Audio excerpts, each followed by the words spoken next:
Later tonight, 3 bowls of porridge is not quite enough to keep the bears away. It's no walk in the park when the grizzlies smell the donuts. Tales of terror in man-eaters at 8. But now, the latest ITV News. Earth Summit opens with 10 days to change the world. New plea to sightseers to leave Soham in peace. And heroics from Hussein, but England lose to India.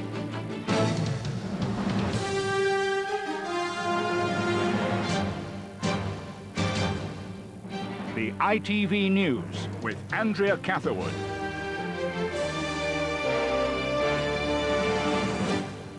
Good evening. The United Nations Earth Summit began in earnest today with a clear message from South Africa's President Thabo Mbeki. He called for a worldwide fight against poverty and an end to exploitation of the environment. It was, he said, time to scrap the global apartheid between rich and poor. Delegates from over 100 nations now have 10 days to find ways to translate those ambitions into action. From Johannesburg, Tim Ewart reports. The South African leader Thabo Mbeki is presiding over a summit already mired in disagreement. The opening ceremony, beamed by satellite around the world, was marred by a technical failure that left most of his opening address virtually inaudible. It was left to the senior UN official to outline what's at stake here. Every year, 3 million people die because of air pollution. 5 million people die because of waterborne diseases. Now, if this were one disease, if it had one name, would we not treat it as an emergency? But we do not. Even as delegates arrived for this first session, environmentalists were warning that the summit could become a stitch-up between big business and big government. It is very, very pathetic and tragic and unacceptable that in the negotiation rooms in this hall, for the last 1.5 years culminating today, that little groups, little corridor individuals of countries are not protecting the rights of their own countries or the planet. Outside, tight security for even the smallest demonstrations. Supporters of Zimbabwe's opposition party, who marched to the summit to condemn President Robert Mugabe, found themselves outnumbered by police. This was an officially sanctioned protest, and there was no suggestion of trouble. The police used stun grenades and tear gas at an unauthorized demonstration over the weekend. They've made it clear they'll crack down hard on any troublemakers. Tensions were running high at another summit venue as pro-Israeli protesters disrupted a Palestinian news conference. But demonstrations so far have been restrained. That may change at the weekend, when 20,000 anti-globalization activists are planning to take to the streets. Tim Ewart, ITV News, Johannesburg. The vicar of Soham repeated his request today that the town should be left alone to grieve following the murders of Holly Wells and Jessica Chapman. The Reverend Tim Alban-Jones said there were fewer people in the Cambridgeshire town today, but they still numbered in their hundreds. Here's John Ray. The carpet of flowers in Soham churchyard grows ever thicker. There were fewer visitors today, but still they've come in their hundreds. Most to express genuine sorrow at the deaths of Holly and Jessica, but the parish vicar questions the motives of a minority. We have unfortunately seen evidence of people behaving in a quite inappropriate manner. People have been coming to have their photographs taken in front of the candles, and people have been posing their children so that we can get the pictures of Holly and Jessica. We hear of coachloads being diverted on their trip to Ely so that they can come and see Soham. And we hear of people eating fish and chips in the churchyard, and all of that is quite abhorrent. In Birmingham, thieves have stolen a book of condolence from the city's cathedral. It was to be sent on to Holly and Jessica's parents. If the person hears this and is willing to return the book either in here to the cathedral or to any other church or police station, we'll get it back, and we won't want to ask any more questions. A service of remembrance and celebration for the two girls will be held in Cambridgeshire on Friday. Meanwhile, the people of Soham have asked again to be left in peace to resume their lives.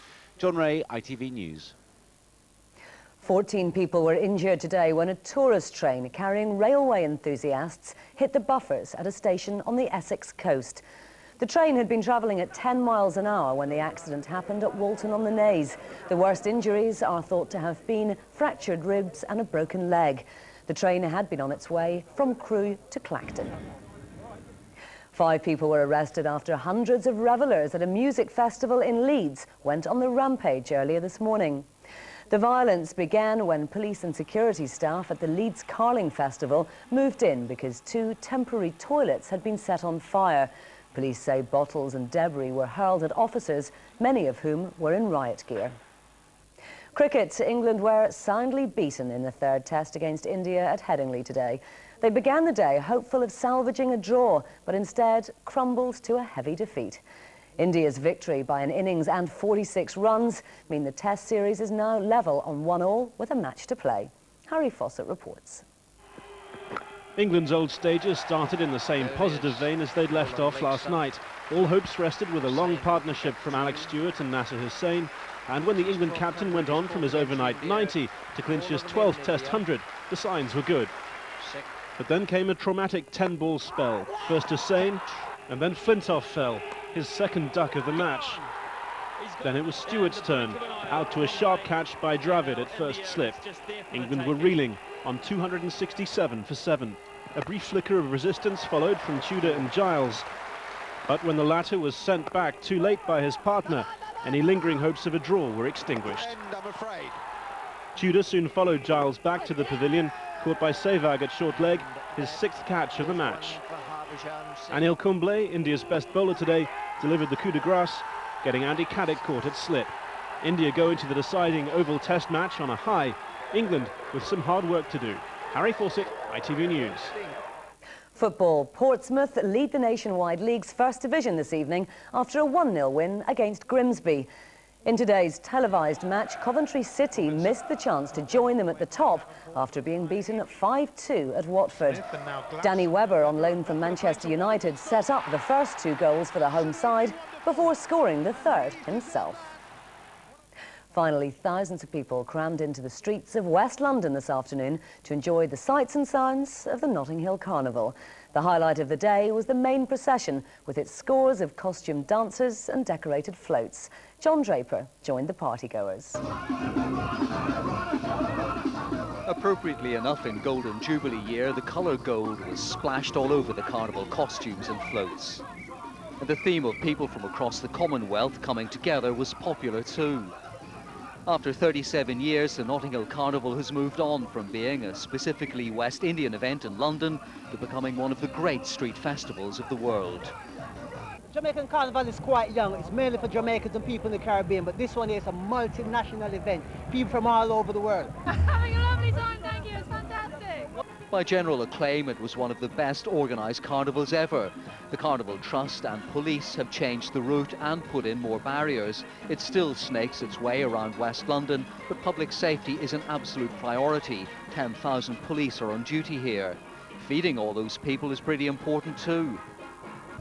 The weather may not have been what everyone was hoping for, but the atmosphere has more than made up for it. The carnival is due to end around mid-evening, but everything here operates on something called carnival time, so it's likely to go on until well after dark. The carnival weekend is drawing to a close, but they're still dancing in the streets. John Draper, ITV News, at the Notting Hill Carnival. Well, I'll be back with the latest news at 10:30. Until then, goodbye.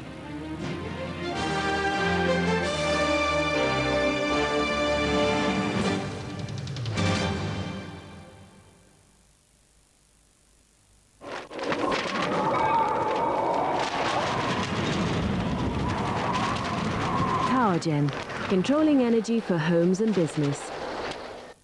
Good evening. Back to work for most people tomorrow, but the school kids are still on holiday. It looks like being lots of fine weather around for them this week, especially across England and Wales. Some rain at times for the north and west. Now, most of us had a cloudy day in the east today with the clear sunny spells in the west. It'll stay pretty much that way overnight tonight. Lots of cloud in central and eastern parts, clear spells in the west, and a weak weather front bringing patchy rain into the north and west of Scotland. And then tomorrow, well, we'll start off the day much the same. Lots of cloud in the east still, some sunny spells in the west, As we go through the day, this weak weather front will bring patchy cloud and the odd spot of rain to western coasts and hills there. Brighter weather to follow to the rest of Scotland. England and Wales not doing too badly, more sunny spells around and warming up a touch too. Temperatures up to around 22. That's 72. Power Gen, controlling energy for homes and business.